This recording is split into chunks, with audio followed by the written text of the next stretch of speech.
Welcome to Mansoor Nisar vlogs. पनो-काबिल के test के नताइज क्या हैं, कौन कौन पास हुए और कौन फेल, किसको दोबारा चांस मिलेगा। यकीनन आपको भी ये सब जानने का बहुत बहुत इंतज़ार होगा, क्योंकि आपने भी बड़ी उम्मीदों से ये टेस्ट दिया था।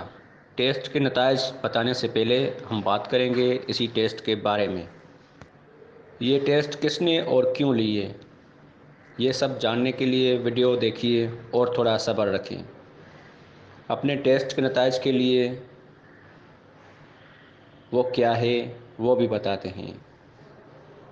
ज़्यादा वक्त नहीं लगेगा जितना टेस्ट में लगा। तो आइए पहले ये देखते हैं कि टेस्ट कैसे हुआ, उसके बारे में आप सब जानने के लिए ये कराची वीडियो के देखिए। नौजवान और सोचें कि आप इन अलखिदमत के इस प्रोग्राम में इनरोल होने के बाद इंशाल्लाह आप मेजॉरिटी सब लोग इसको क्लियर कर लेंगे। तो आपने किस कोर्सेज में जाना है, क्या करना है, आगे किस तरह से अपनी सिमत का तयन करना है। अल्लाह ताला आपका हामी और नासिर हो। और जो लोग आ रहे हैं वो जल्दबाजी ना करें, बहुत वसी इंतजाम हैं। मैं बार बार कह रहा हूँ, कोई इशू नहीं है। पेपर भी हमारे पास, मैंने पहले जैसे बताया कि रिटर्न पेपर आप लोगों को दिया जाएगा। सबके पास पेन होने चाहिए। फाइल यहाँ तकसीम कर दी गई होगी अलखदमत की जानिब से, ताकि उस पर रख कर पेपर कर सकें लोग। पेन सबके पास होने चाहिए। और ये सारा सहरा अलखिदमत के सर जाता है कि जिन्होंने मुख्तलिफ इदारों से इसको फाइनेंस किया।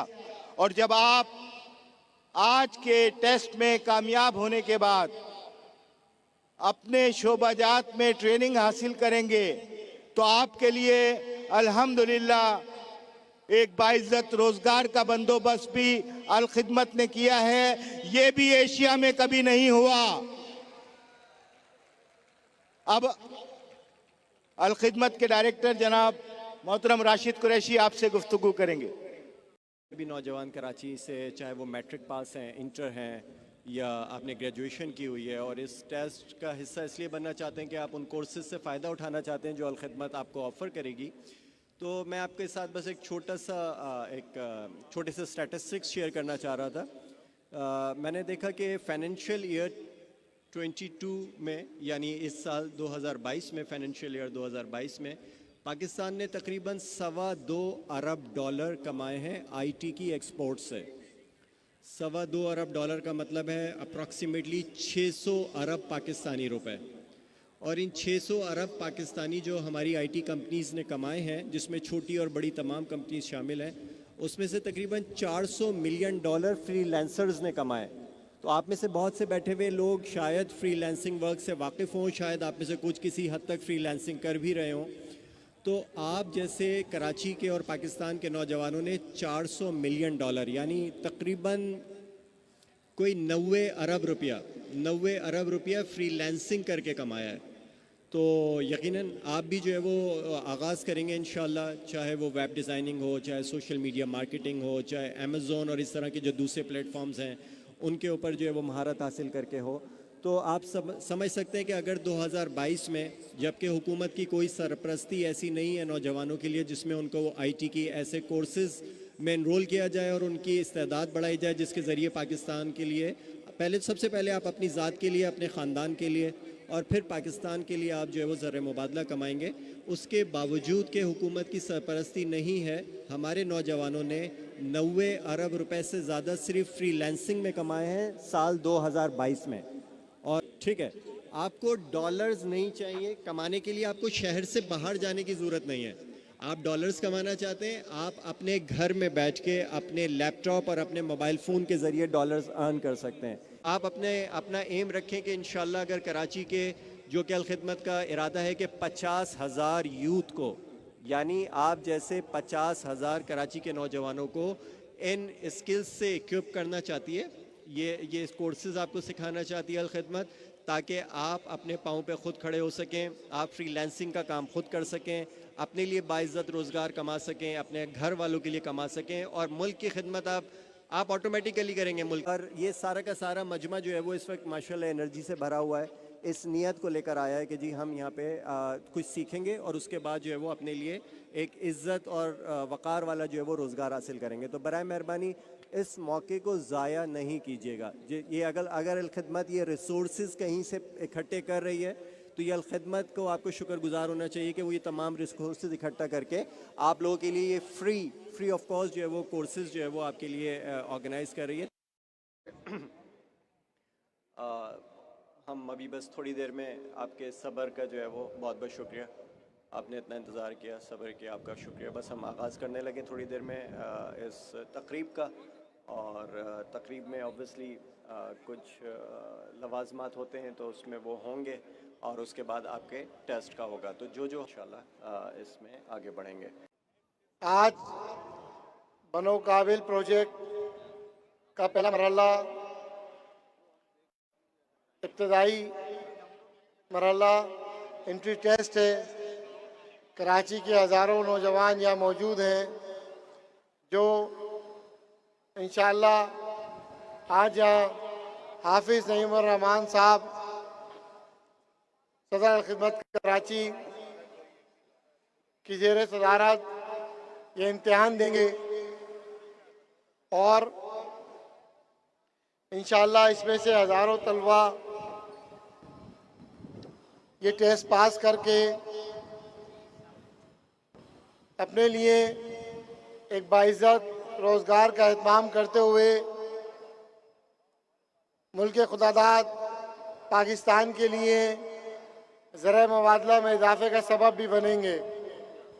हमारा हदफ है कि इस साल कराची के 50,000 नौजवानों को ये आईटी प्रोफेशनल्स के कोर्सेज कराकर उनको आईटी प्रोफेशनल में तब्दील कर दिया जाए। जो लोग बाइकियाँ चला रहे हैं, जो लोग फूड पांडा का काम कर रहे हैं, हम चाहते हैं कि वो आए, बनो काबिल प्रोजेक्ट का हिस्सा बने और अपनी आईटी स्किल्स में इजाफा करें।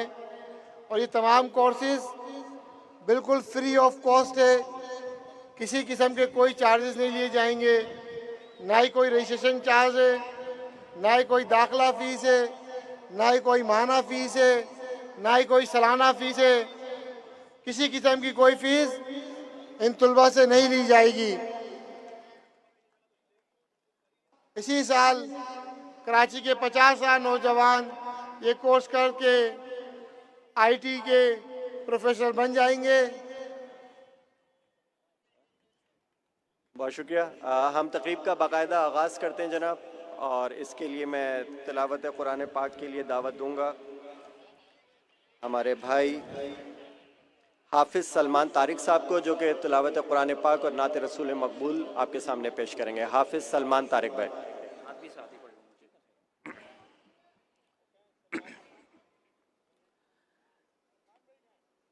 अऊज़ु बिल्लाहि मिनश शैतानिर रजीम।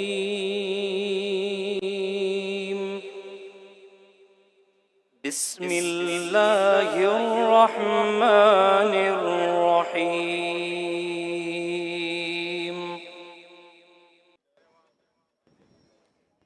जज़ाकल्लाह खैर, बहुत शुक्रिया आपका हाफिज़ साहब। हाफिज़ सलमान साहब आपके सामने तिलावत कुरान करीम और नात रसूल मकबूल पेश कर रहे थे। अब मैं दावत दूंगा इस पूरी तकरीब का एहतमाम करने वाली अल खिदमत के कराची चैप्टर के चीफ़ एग्ज़ीक्यूटिव जनाब नवीद अली बेग साहब को, कि नवीद अली बेग साहब यहाँ पर आएँ और इस पूरे प्रोग्राम के अगराज़ व मक़ासद आपके साथ शेयर करें, और बताएं कि क्यों अल खिदमत ने सोचा कि कराची की यूथ को आईटी की स्किल्स के साथ इक्विप किया जाए। तो मैं दावत देता हूँ जनाब नवीद अली बेग साहब को, चीफ एग्जीक्यूटिव अल खिदमत कराची चैप्टर।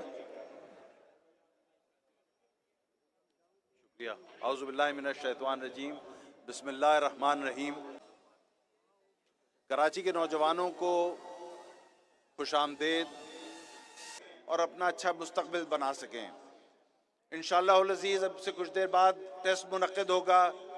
मैं आपके लिए अच्छी ख्वाहिश रखता हूँ, अच्छी तमन्नाएं, दुआ करता हूँ कि आप इस टेस्ट में सब के सब कामयाब हों। लोग सब मिल के पाकिस्तान का कौमी तराना पढ़ेंगे तो मैं आप सबसे दरख्वास्त करूंगा कि बराए मेहरबानी अपनी सीट्स पे खड़े हो जाइए, अपनी सीट से खड़े होके, और हम सब लोग जो है वो पाकिस्तान का कौमी तराना एक आवाज़ में पढ़ेंगे इंशाल्लाह।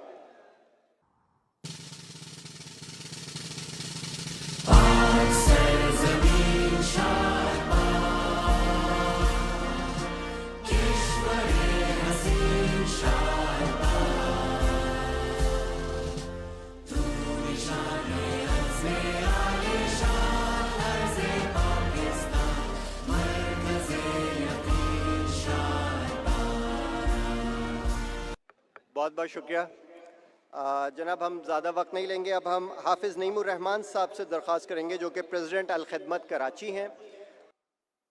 आज एक तारीख रकम हो रही है और आज का ये एप्टीट्यूड टेस्ट शहर कराची के लोगों को एक उम्मीद से हमकिनार करेगा।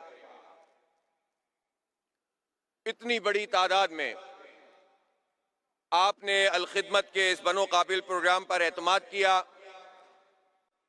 रजिस्टर हुए, और अगरचे 3-4 मरतबा बारिशों की वजह से और मुख्तलिफ हालात की वजह से ये टेस्ट डिले हुआ,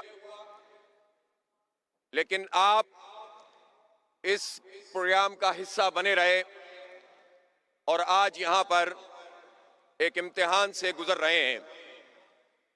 मैं सबसे पहले अल्लाह ताला से दुआ करता हूं कि वो आप सबको कामयाब करे। हम ये समझते हैं कि यहाँ पर जो एजुकेशन की फैसिलिटीज हैं वो बहुत महदूद हैं। 3 करोड़ से जायद आबादी का ये शहर, जिसमें 30 साल तक की उम्र के 2 करोड़ लोग रहते हैं, 20 मिलियन यूथ हैं यहाँ पर, और स्कूल गोइंग बच्चे जिन्हें 50 लाख होना चाहिए, उसमें से 5 लाख बच्चे तो ऐसे हैं जो स्कूल जाने के काबिल ही नहीं है, जा ही नहीं सकते। इवन ये कि वो सरकारी स्कूलों तक में पढ़ाने के काबिल उनके माँ बाप नहीं है। गुर्बत का ये आलम है। और उसके बाद जो बच्चे मैट्रिकुलेशन कर लेते हैं उनका एक बड़ा हिस्सा ड्रॉप आउट हो जाता है, वो इंटरमीडिएट में नहीं जाते। 40 यानी अगर 2.5 लाख के करीब बच्चे मैट्रिक का इम्तिहान दे रहे हैं और अगर वो कैम्ब्रिज का और इन सब का मिला लें आप, तो ये 2.5 लाख की तादाद बनती है। और उसके बाद इंटरमीडिएट में जाने वाले जो हमारे तालिब इल्म हैं, लड़के और लड़कियां, उसमें से 40-50 हजार लोगों को तालीम छोड़नी पड़ती है।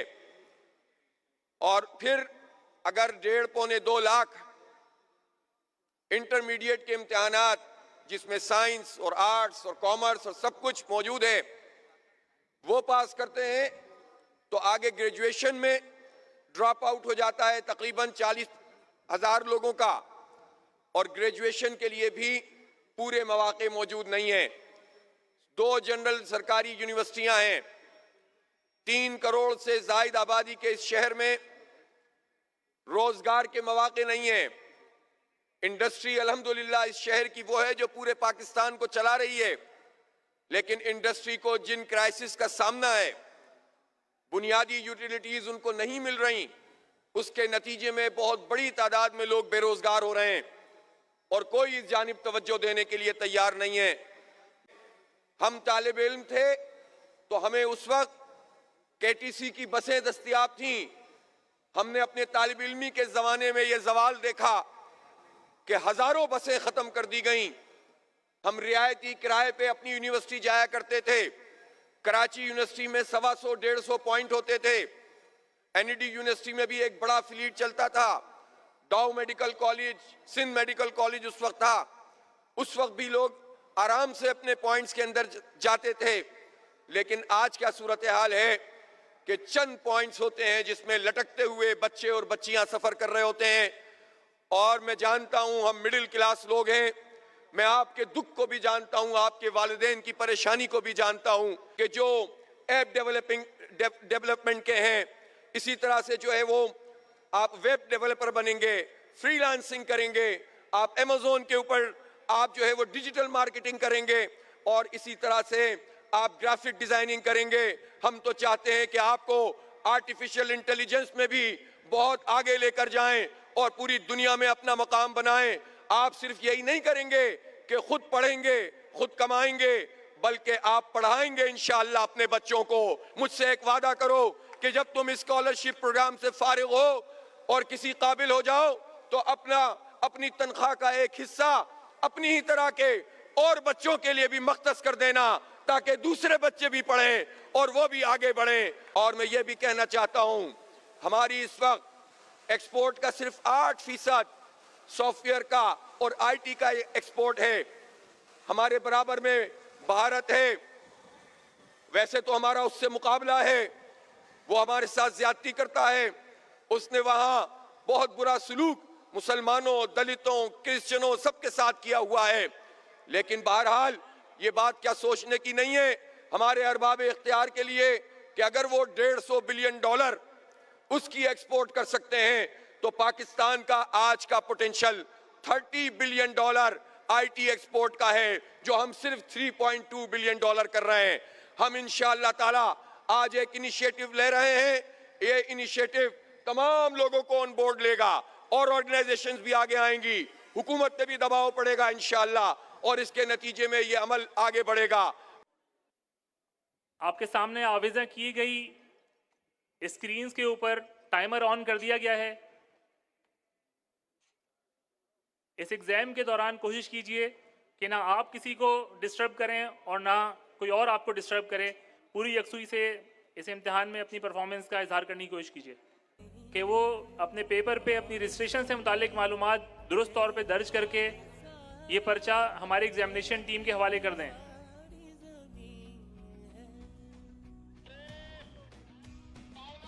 टाइम ख़त्म हो चुका है। हमारी एग्जामिनेशन टीम से गुजारिश है कि तमाम पर्चे वसूल कर लें।